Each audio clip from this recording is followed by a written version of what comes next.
Wrote about this a little bit yesterday at OilersNation.com. Usually I am against this. Okay. I have not been pro-nuclear forward option for quite some time. I think there might be a really good case for it in this series against the Dallas Stars. Okay, hit me with it. So at this point in 2024, after round 2 last year, Oilers getting set to play the Dallas Stars. The Oilers were basically getting all their scoring from McDavid or Draisaitl, or when McDavid and Draisaitl were on the ice. At 5-on-5, they had 24 goals with one or both of their two superstars on the ice and another 14 power play goals from their big guns. So with McDavid and Draisaitl on the ice, 38 goals at 5-on-5 or the power play. Without those two, they only had 4 of them. That's a crazy number.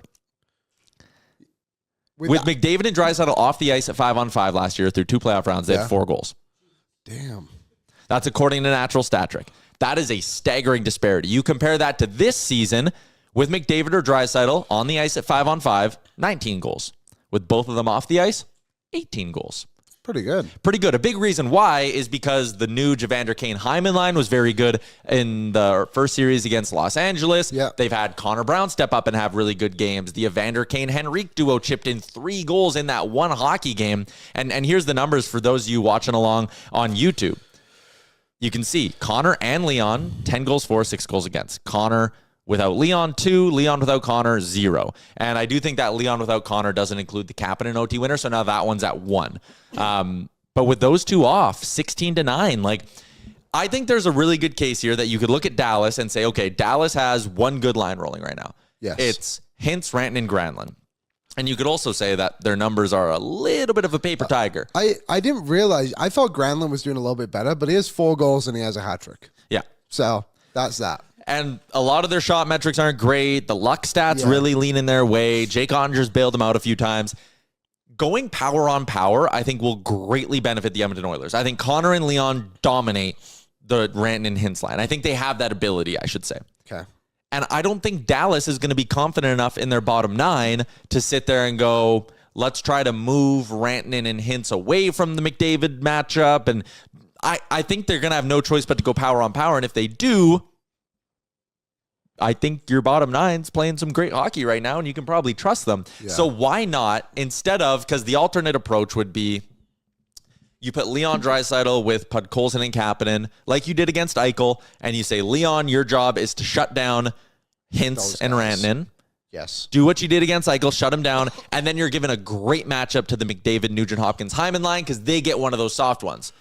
Well, I mean, why try to just saw off that top matchup? If you think no matter what, your other 3 lines are going to be Dallas's other 3 lines, if you can kind of follow along my thought process here. If you think your bottom 3 lines, whether McDavid's involved in that or not, or your other 3 lines, can win their matchups, then why just try to saw off that Rantanen and Hintz lineup? Why not try to win that one as well and get a little greedy? I think there's something to the idea of loading it up.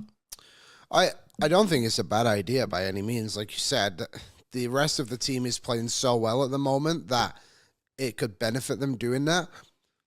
The one worry I would have, and I think it could be more an advantage to Edmonton, is I think Dallas is going to try and spread out the defensemen a little bit more too, which maybe having those 2 together would not be beneficial because it's clearly a strong spot in their team. They have 3 top defensemen, Lindell, Hawley, and Heiskanen. I was listening to a Dallas show today, and they were saying typically Heiskanen would have played with Lindell, but now they want to have Lindell away from him so that Hawley can have the skating ability with Heiskanen. Mm-hmm. So then having Lindell go with Ceci and then go up against someone like having Draisaitl go up against that pair. And Lindell's good, don't get me wrong, but we know what Cody Ceci is. He's fine. I think that's something the Oilers can really expose. And if you can get out there against that bottom pair in 2, like maybe that's when you load it up. I think it can really work. You just got to hope that depth can keep kind of rolling here. Like, I believe in Podkolzin can keep playing his game. I'm not really sure what's going to happen with Kapanen, to be honest. Maybe the amount of Finns in the series will boost him up a little bit. But, yeah, I'm in, I'm out, I think I'll say. Would you do a homer on the road, Mo, if you had to pick one? I think either way it has its advantages, doesn't it? Yeah. And maybe it's something that he just goes to every once in a while when he realizes he's got a good matchup. And, I mean, Knoblauch's always been pretty good at that, but Yeah, I don't know. Sean, whatever Knobs is doing has been working. If he wants to split them up, I'm all in. Don't change what's not broken. Sure, Mulick on the Stars blue line says that bottom pair is a roller coaster type pairing. Yeah, Whether it's Bichelle and Petrovic, I combine their names there, or if they have Lyubushkin, whatever they end up doing. They did skate today, so there were some lines, and it looks like this is going to be the pairing of what they're going with, I believe. So they're playing Petrovic over Lyubushkin. Yeah. Wow. And I think they're going to go 12 forwards by the looks of it as well. What did I say his name? Bichelle.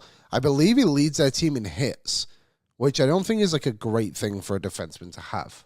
Like, it's good that you're physical and everything, but it also means you never have the puck when that guy's on the ice. So I think that's an area to expose. This Dallas team is really weird. Like, they're obviously the Dallas Stars, and you have to give them the credit. I think I saw a stat. They've been to 6 of 7 Western Conference Finals, or maybe that was just Peter DeBoer. Yeah, I think it might be Pete DeBoer. Well, they've been to this is they've their been third 3 straight now, at least. Yeah, so they're legit. But I really do think, when I was looking back too, like, a reason they don't get to the Stanley Cup final is because they just don't score enough goals. Like, if the others can consistently score 3 goals in this series every single game, there is no way they lose 4 games. Like, 0% chance. Dallas does not have the horses to keep going. So if you think you can steal a few games by loading up and believing in that trio of Kane, Nugent, and Hyman, or even if you wanted to go Kane, Henrique, and Brown, I think that was a really good line as well. And maybe you bump Perry up to play with Nugent and Hyman, or whoever you put next to, you know what I'm saying. It's a good option. I do think, and I completely agree with you, the others have multiple spots they can see on the Dallas lineup they can expose. Wyatt Johnson, I believe, is minus 13. Dude, there's so many guys on this Dallas team who've been underachieving. I wanted to ask you, we were just having a bit of a debate about what the Oilers should do with their forward group. Are you of the mindset of it's not broke, don't fix it? I laid out the case that I actually think it might be smart for the Oilers to load up McDavid and Draisaitl again against this Dallas team. But what would you do if you were Kris Knoblauch? Good question. I think with the way they've skated all week, I think they're going to be, or the last 5 days, I think they're going to keep it the way it is. You know, that's what it looks like they're going to do. They feel good about the line combinations. They feel good about how each line is playing respectively. And I just think that it's a confidence builder. When you go into the dressing room every morning, you look up on the board and it's the same lines, you know who you're playing with, you feel good about that line. It just, you know, that consistency every single day. For me anyway, as a player, I just always felt it really kind of builds up that confidence of a team. You know where you are, you know what line you're going to be on, you know who your line mates are going to be, and you go out there and you do your best job, and you have a job to do up against the line that you're going to play against from the opposition. Now, saying that, I think at any time Kris Knoblauch can load up the top line again. And he did it, you know, in both the series previous, and he started it against the Vegas Golden Knights. So this is something that he didn't really do a whole lot of during the season, but if you really want that line where they just have to be aware and they have to be ready for it, you can go to that tandem and mix around the other ingredients, which they have now.